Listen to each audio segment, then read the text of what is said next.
welcome to Stitch by Sarah. I'm Sarah, and as you probably guessed, this is a sewing channel, a little bit of stitching going on. So today we are going to be going pretty in pink, my favourite colour. I may have had an insanely pink bedroom as a child and kind of still love it. So we're going to be making 3 new makeup bags and we will get to that very soon, because first I went shopping. So we've got a bit of a haul to go through. So we're going to start with this and see how we go. So let's get into my haul. First up, exceptionally boring, but I needed some more cream thread. So we've got that. And then also on the boring side, we've got some more of the waddings. This is a 200 GSM wadding, and that's what I'll be using for the makeup bag. So I needed some more of that for the makeup bags. Let's get that out of the way for now. Kind of got some themes going on with the fabric that I got, so we will take you through each of those. This is a strawberry one, so I've used this in the past. Might make some small quilted wallets and some tech bags and some other things. So we've got this, and then I came across this in the remnant section. I've got 2 meters of it. So this is a pink gingham chiffon, and it's going to make some really pretty XL scrunchies. And the reason I got 2 meters is because my daughter quite likes gingham at the moment, and she's been showing me some tops and dresses and kind of pantsuits on Pinterest. So I'm going to see if I can manage to pull some of those off. It's been a while since I've sewn kind of fashion clothes. I used to do it a lot in my teens, not so much lately. So hopefully that comes together, but it'll make awesome scrunchies anyway. Then in the remnant bin, found some of the purple, which I'm using for some of the kids' bags at the moment, and then also some red and white. No idea what I'm doing with this one, but I'm pretty sure I'll come up with a project for it at some stage.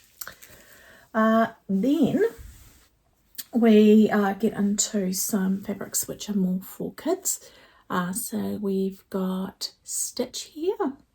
So this is going to be some small quilted wallets. So they'll have a pink lining. And then this was on clearance. So Galaxy and unicorns, can't really go wrong with that. So I'll make a range of different kids items in the Galaxy unicorns. So there's that.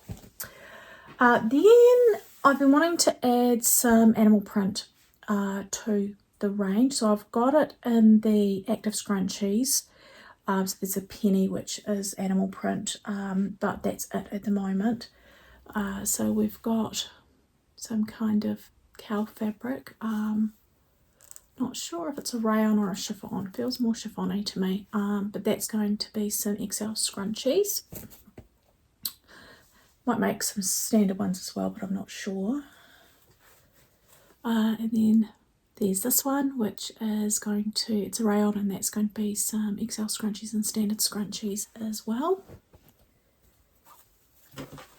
And then this is a new fabric for Spotlight, which is again another animal print, and it's in a sort of multi-purpose cotton. So I might do some tote bags out of that because it's quite a good fabric for doing tote bags out of. I've also got these 2 fabrics which will also be scrunchies. So I've got this one here, which is a really lovely mustard floral.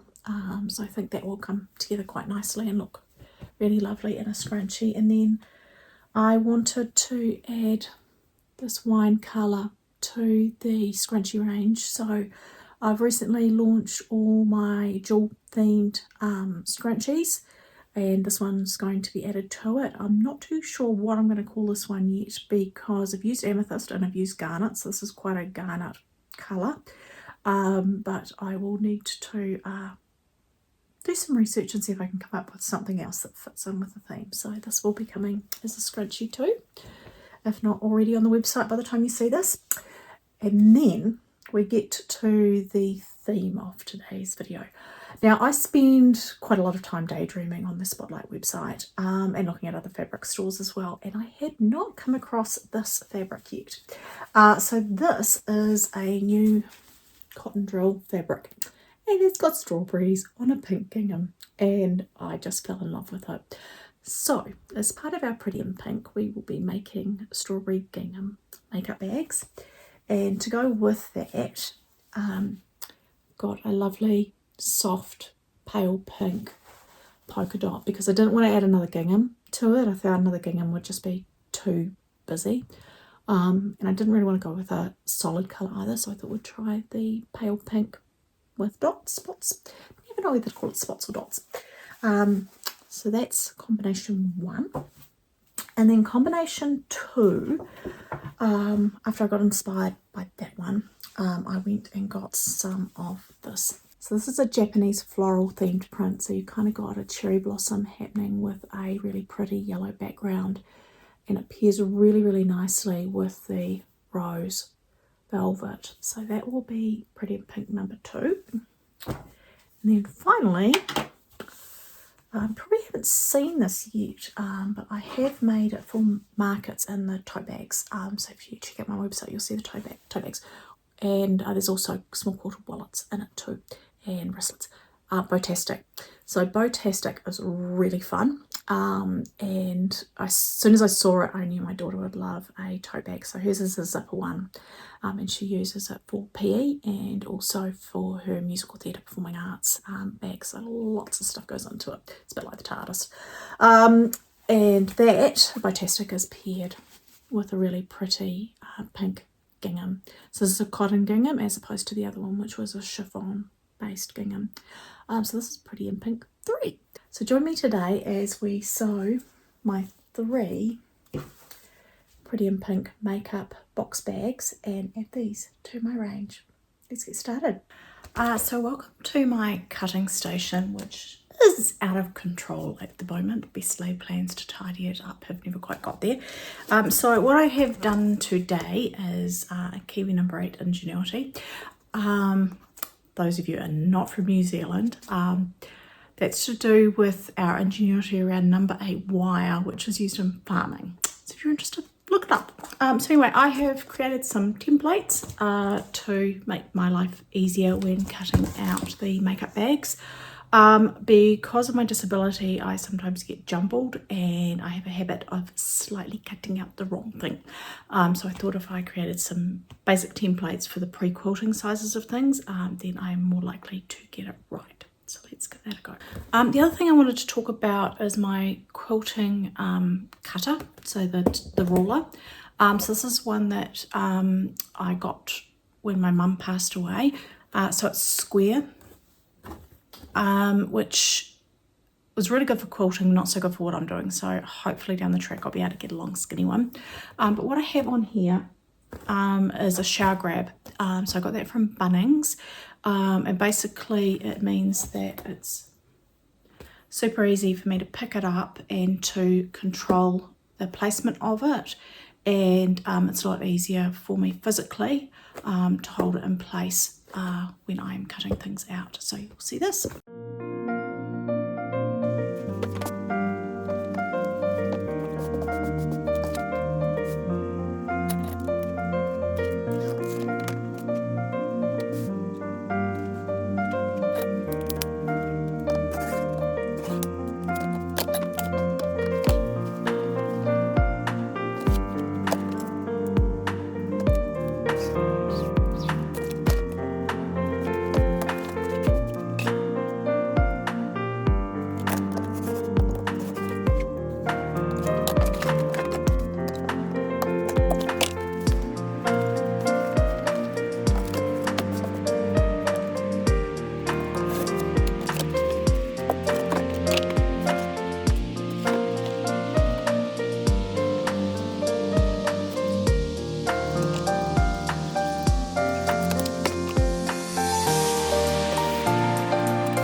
So the observant of you will have noticed I have done the cutting in 2 ways. So one of them, we have 2 pieces, and the other two we've got a single piece. Now the reason for that is that the strawberries and the velvet are non-directional, so it doesn't matter which way you look at it, it's going to look upright.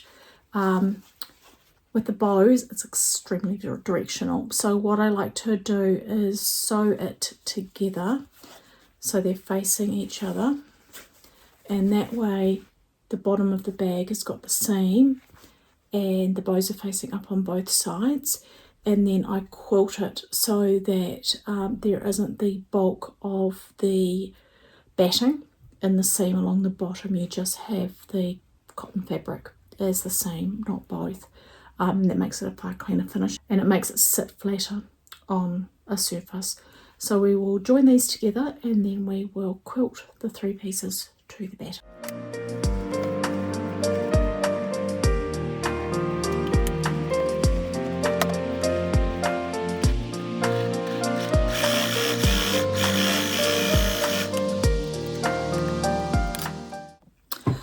So the other thing I should probably mention is that the Galena velvet is incredibly slippery against the batting, and so I've tried using pins and clips and everything like that and it didn't work. So I then resorted to a trick my mum used to use, which is adhesive spray. So this one here is just a general one that I picked up at the hardware store. And you can get specific basting sprays, but they're effectively the same thing, and this was cheaper. So I decided to go with this, and it works really, really well. You just need a light spray on it, and it holds it in place so that you can quilt.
So now we just need to trim down the quilted pieces to the right size, so I'll just do that now.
So what I'm going to be doing now is notching the centers of all of my pieces of fabric and my zips, because it's the easiest way to get everything to line up and make sure you've got it all symmetrical.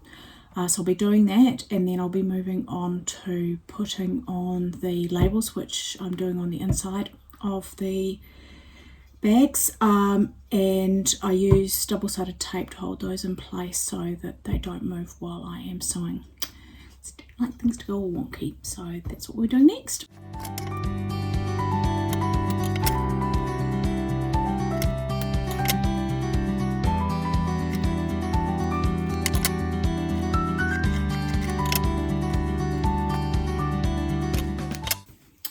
Going to go iron this one because it's a little bit more wrinkled than I thought it was.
The labels on here, and now we're going to start the sandwiching process.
can see, but the seam's not properly in there, so I just need to turn it back out and grab that in and redo that seam. So we'll just do that now.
they're all made. I am so pleased with how these turned out. I was hopeful, but you just never know until you actually get into it whether or not it's going to work. So let's go through them all. So the first one we've got is Bowtastic. This is the same as the tote bag, and there's also wristlets and small quilted wallets that you can put together. So we've got the gingham lining, the rose gold zip, and it is super cute. The next one we've got is the dusty pink velvet. So I have had a version of the dusty pink velvet makeup bag, but it had a different lining. So this one is called Cherry Blossom, and it has the really cool Japanese style print inside with the yellow, white and pink. So Cherry Blossom. And then this one I have decided to call Strawberry Picnic. It looks like it's strawberries with like a little gingham tablecloth that you could put down for a picnic. So this is Strawberry Picnic. And that one has the really soft pink with the white polka dots inside. So I know which one's my favourite. So before I tell you which one's my favourite, I would like you to let me know below whether or not you're a Cherry Blossom, Bowtastic or Strawberry Picnic person. So my favourite is the Strawberry Picnic. Just gives me a big smile on my face every time. It's definitely sewing fun into functional with this one. I have named this collection Pretty in Pink, which has brought back lots of memories of watching the Pretty in Pink movie back in the 80s. So for those of you who have wisdom like I do and were around in the 80s and actually saw Pretty in Pink when it first came out, can you let me know whether or not Pretty in Pink or 16 Candles was your favourite? So yeah, very keen to know. Thank you for joining me today as I sewed my new Pretty in Pink collection. This video is definitely not a tutorial because I am still learning, and once I feel like I'm good enough at making these, I will do a tutorial at that point. But I hope there have been some little tips and tricks that you have enjoyed learning on the way. Thanks again for watching, and hopefully I'll see you next time.